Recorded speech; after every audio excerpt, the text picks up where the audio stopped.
Hi hello friends, ಎಲ್ಲರಿಗೂ ನಮಸ್ಕಾರ. ರೇಖಾ ಅಡುಗೆ ಚಾನಲ್ಗೆ ಸ್ವಾಗತ. ಹೊಸದಾಗಿ ನಮ್ಮ ಚಾನಲ್ ನೋಡ್ತಾ ಇದ್ದರೆ ಈಗಲೇ ಸಬ್ಸ್ಕ್ರೈಬ್ ಮಾಡ್ಕೊಳ್ಳಿ.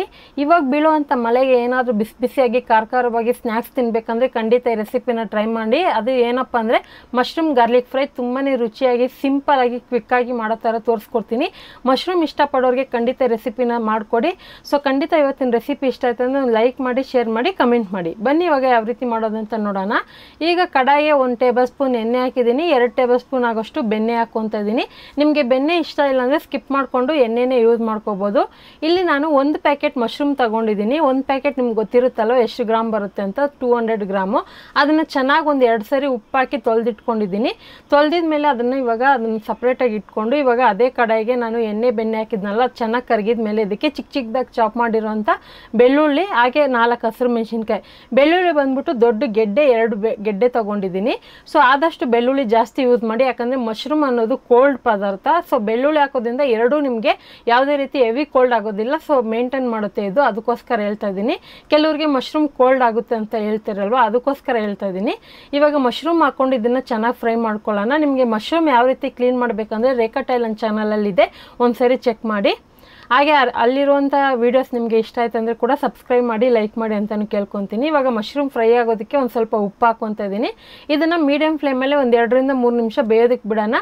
ಮಶ್ರೂಮ್ನಲ್ಲೇ ನೀರಿನಂಶ ಬಿಟ್ಟು ಚೆನ್ನಾಗಿ ಬೇಗನೆ ಇದು ಕ್ವಿಕ್ಕಾಗಿ ಬೆಂದ್ಕೊಳ್ಳುತ್ತೆ. ಒಂದು 2 ರಿಂದ 3 ನಿಮಿಷಕ್ಕೆ ಬೆಂದ್ಕೊಳ್ಳುತ್ತೆ. ಕಲರ್ ಕೂಡ ಚೇಂಜ್ ಆಗುತ್ತೆ, ನೀವೇ ನೋಡ್ತಾ ಇರ್ಬೋದು. ಇವಾಗ ಕ್ಯೂಬ್ಸಾಗಿ ಕಟ್ ಮಾಡಿರೋವಂಥದ್ದು ಕ್ಯಾಪ್ಸಿಕಮ್, 1 ದೊಡ್ಡ ಸೈಜ್ ಕ್ಯಾಪ್ಸಿಕಮ್ಮು, 2 ಈರುಳ್ಳಿನ ಈ ಥರ ಕ್ಯೂಬ್ಸಾಗಿ ಕಟ್ ಮಾಡಿ ಹಾಕ್ಕೊತಾ ಇದ್ದೀನಿ. ನಿಮಗೆ ಮಲ್ಟಿ ಕಲರ್ ಕ್ಯಾಪ್ಸಿಕಮ್ ಇಷ್ಟ ಆಗೋದಾದರೆ ಎಲ್ಲೋ ರೆಡ್ ಕಲರ್ ಬರುತ್ತಲ್ಲ, ಅದು ಯೂಸ್ ಮಾಡ್ಕೋಬೋದು, ಅಥವಾ ಗ್ರೇನೇ ಹಾಕ್ಕೋಬೋದು. ಅಥವಾ ಕ್ಯಾಪ್ಸಿಕಮ್ ಇಲ್ಲ ಬೇರೆ ಈರುಳ್ಳಿ ಯೂಸ್ ಮಾಡಬೇಕಂದ್ರೆ ಖಂಡಿತ ಈರುಳ್ಳಿ ಕೂಡ ಹಾಕ್ಕೋಬೋದು. ಹಾಗೆ ಇದಕ್ಕೆ 1/4 tea spoon vinegar, 1/4 tea spoon ಆಗೋಷ್ಟು ಸೋಯಾ ಸಾಸ್ ಹಾಕ್ಕೊತಾ ಇದ್ದೀನಿ. ಇದೊಂದು ರೆಸ್ಟೋರೆಂಟ್ಗಳಲ್ಲಿ ನಿಮಗೆ ಏನಾದರೂ ಒಂದು ಪೆಪ್ಪರ್ ಫ್ರೈ ಥರ ಅಥವಾ ಏನಾದರೂ ಮಂಚೂರಿಯನ್ ಥರ ತಿಂದರೆ ಟೇಸ್ಟ್ ಸಿಗುತ್ತಲ್ವ, ಅದೇ ಥರ ಟೇಸ್ಟ್ ಸಿಗೋದಕ್ಕೋಸ್ಕರ ನಾನು ಸೋಯಾ ಸಾಸು ವೆನಿಗರ್ ಹಾಕ್ಕೊಂಡಿದ್ದೀನಿ. ನಿಮ್ಮ ಹತ್ರ ವೆನಿಗರ್ ಇಲ್ಲ ಅನ್ನೋದಾದರೆ ಸ್ಕಿಪ್ ಮಾಡಿಕೊಂಡು ಬೇರೆ ಸೋಯಾ ಸಾಸ್ ಕೂಡ ಯೂಸ್ ಮಾಡ್ಕೋಬೋದು. ಸ್ವಲ್ಪ ಸ್ಪೈಸಿಯಾಗಿ ಮಾಡೋದ್ರಿಂದ ನಾನು 1/4 ಟೀ ಸ್ಪೂನ್ ಆಗೋಷ್ಟು ಖಾರದ ಪುಡಿ, 1/4 ಟೀ ಸ್ಪೂನ್ ಆಗೋಷ್ಟು ಪೆಪ್ಪರ್ ಪುಡಿ ಹಾಕ್ಕೊತಾ ಇದ್ದೀನಿ. ಉಪ್ಪು ಖಾರ ನಿಮ್ಗೆ ಎಷ್ಟು ಬೇಕೋ ನೋಡಿ ಹಾಕ್ಕೊಳ್ಳಿ. ಇದನ್ನೊಂದು ಸ್ವಲ್ಪ ಸ್ಪೈಸಿಯಾಗಿ ತಿಂದರೆ ಸೂಪರಾಗಿರುತ್ತೆ ಟೇಸ್ಟು. ಈ ಮಶ್ರೂಮ್ ಜೊತೆಗೆ ಈರುಳ್ಳಿ ಕ್ಯಾಪ್ಸಿಕಮ್ ಕಾಂಬಿನೇಷನ್ ಸೂಪರಾಗಿರುತ್ತೆ. ಅದರಲ್ಲೂ ತಿನ್ನೋವಾಗ ಒಂದೊಂದು ಪೀಸ್ ಬೆಳ್ಳುಳ್ಳಿ ಸಿಕ್ಕಿದಾಗ ಇನ್ನೂ ಸಖತ್ತಾಗಿರುತ್ತೆ. ಈ ಸ್ಪೈಸಸ್ ಎಲ್ಲ ಹಾಕಿದ ಮೇಲೆ ಲೋ ಫ್ಲೇಮಲ್ಲೇ ಒಂದು 2 ನಿಮಿಷ ಬಿಟ್ಟಿದ್ದೆ. ಒಂದು 2 ನಿಮಿಷ ಬಿಡೋದ್ರಿಂದ ಅವಾಗವಾಗ ಸೌಟಿಂದನೂ ತಿರುಗಿಸ್ಬೇಕು, ಅದಕ್ಕನ್ಬಿಟ್ಟು ಹಾಗೆ ಬಿಡೋಕೆ ಹೋಗಬಾರ್ದು.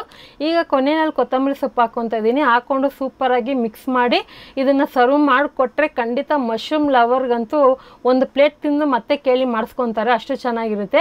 ಈಗ ಇದನ್ನು ಸರ್ವ್ ಮಾಡೋದಕ್ಕೆ ಮುಂಚೆ ನಾನು ಹುರಿದಿರೋವಂಥ ಬಿಳಿ ಎಳ್ಳು ಒಂದು 1/4 ಟೀ ಸ್ಪೂನ್ ಹಾಕ್ಕೊತಾ ಇದ್ದೀನಿ. ಇದೊಂದು ಸಪ್ರೇಟ್ ಟೇಸ್ಟ್ ಕೊಡುತ್ತೆ, ಇದು ತಿನ್ನೋವಾಗ ನಿಮಗೆ ಗೊತ್ತಾಗುತ್ತೆ. ಸೊ ನಿಮ್ಗೆ ಏನಾದರೂ ಎಳ್ಳು ಇಷ್ಟ ಇಲ್ಲ ಅಂದರೆ ಸ್ಕಿಪ್ ಮಾಡ್ಕೋಬೋದು, ಆದರೆ ಇದ್ರ ಜೊತೆಗೆ ಹಾಕಿ ತಿನ್ನೋದ್ರಿಂದ ಸೂಪರ್ ಟೇಸ್ಟ್ ಕೊಡುತ್ತೆ. ಖಂಡಿತ ಇವತ್ತು ಮಾಡಿರೋಂಥ ಇದೊಂದು ಸ್ಟಾರ್ಟರ್ ರೆಸಿಪಿ ನಿಮಗೆ ಇಷ್ಟ ಆಯ್ತು ಅಂದರೆ ನೀವು ಮನೇಲಿ ಟ್ರೈ ಮಾಡಿ, ಯಾವ ಥರ ಬಂದಂತ ಕಮೆಂಟ್ ಮಾಡಿ.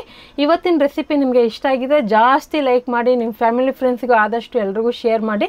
ರೇಖಾ ಅಡುಗೆ ಚಾನಲ್ನ ಸಬ್ಸ್ಕ್ರೈಬ್ ಮಾಡಿ. ಈ ವಿಡಿಯೋ ನೋಡಿದ್ದಕ್ಕಾಗಿ ಎಲ್ಲರಿಗೂ ಧನ್ಯವಾದಗಳು.